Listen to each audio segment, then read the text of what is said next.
अस्सलामुअलैकुम। मैं हूँ किरण सरवर और आप देख रहे हैं मेरा यूट्यूब चैनल किरण सरवर ब्लॉगर्स। मैं तो हैरान हूँ कि सिर्फ 27,000 सैलरी मिली थी शमशेर को, उसमें उसने महक को इतनी सारी शॉपिंग भी करवा दी।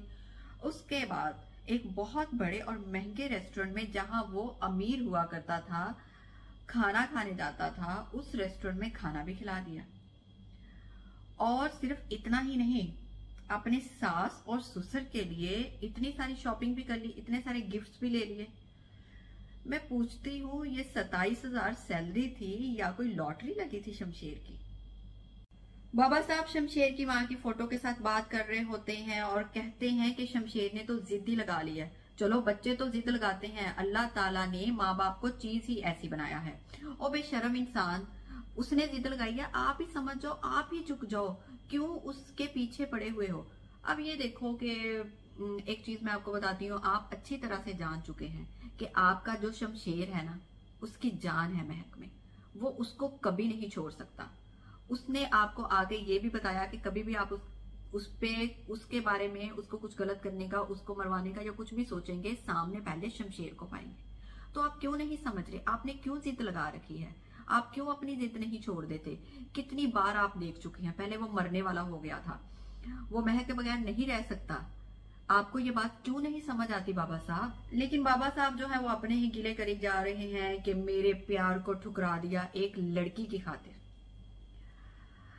अब इस एपिसोड में एक बहुत ही अच्छी बात हुई है, अल्लाह का शुक्र है कि एहसन जो है उसने अकलमंदी वाली बात की। जब उन दोनों बहनों ने एहसन को बुलाया अपने पास, अपने साथ मिलाने के लिए, शमशेर और महक को एक दूसरे से दूर करने के लिए, तो एहसन ने उनको बहुत ही अच्छी शट अप कॉल दी।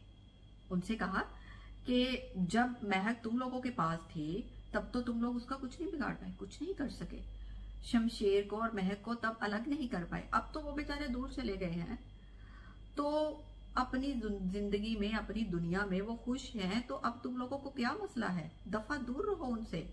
मैं तो अपनी कजन का साथ दूंगा, मैं तुम लोगों का क्यों साथ दूं? शुक्र है यहाँ पे इन्होंने इश्क है वाली स्टोरी को रिपीट नहीं किया।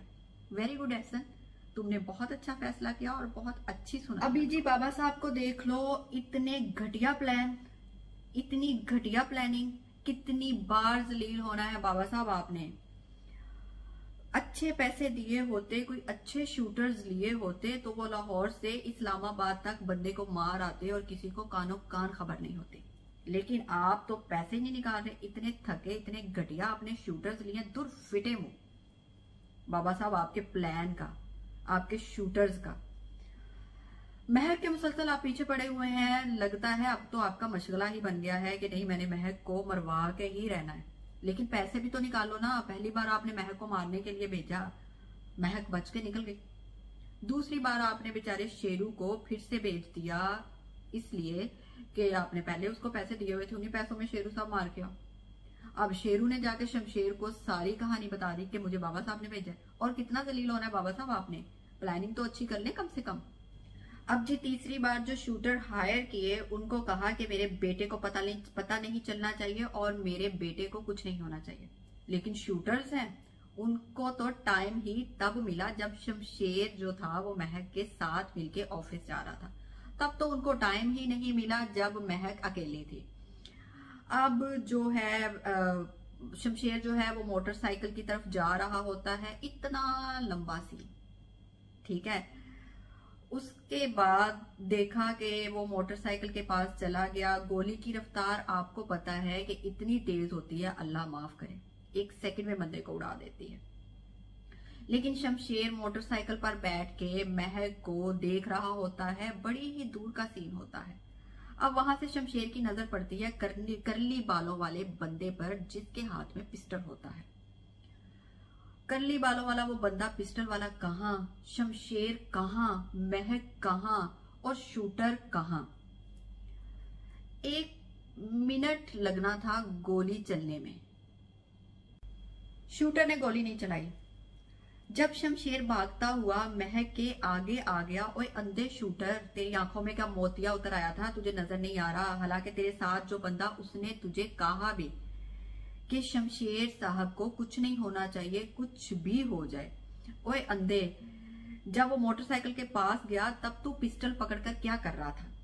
तब तूने गोली क्यों नहीं चलाई? तब तुम क्या सोच रहे थे? वो मोटरसाइकिल के पास गया, उसने मोटरसाइकिल निकाली, उसके ऊपर बैठा, तब तुम वहीं खड़े रहे, तब तो तुमने गोली नहीं चलाई। इतनी देर तुम क्या कर रहे थे? लेकिन नहीं, जब शमशेर महक के आगे आ गया तब तुमने गोली चलाई। गोली लग गई है शमशेर को।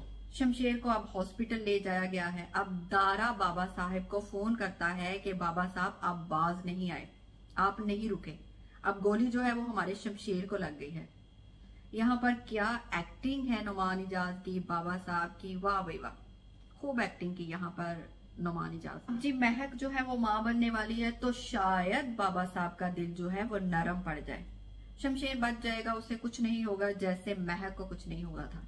इसलिए इस बात की टेंशन ना लें। कैसे लगे मेरे आज के रिव्यूज कमेंट सेक्शन में जरूर बताइएगा। इसी के साथ मुझे इजाजत दीजिए, मिलूंगी एक नए एपिसोड में एक नए टॉपिक के साथ। तब तक देखते रहिए मेरा यूट्यूब चैनल किरण सर्वर ब्लॉगर्स। टेक केयर, अल्लाह हाफिज।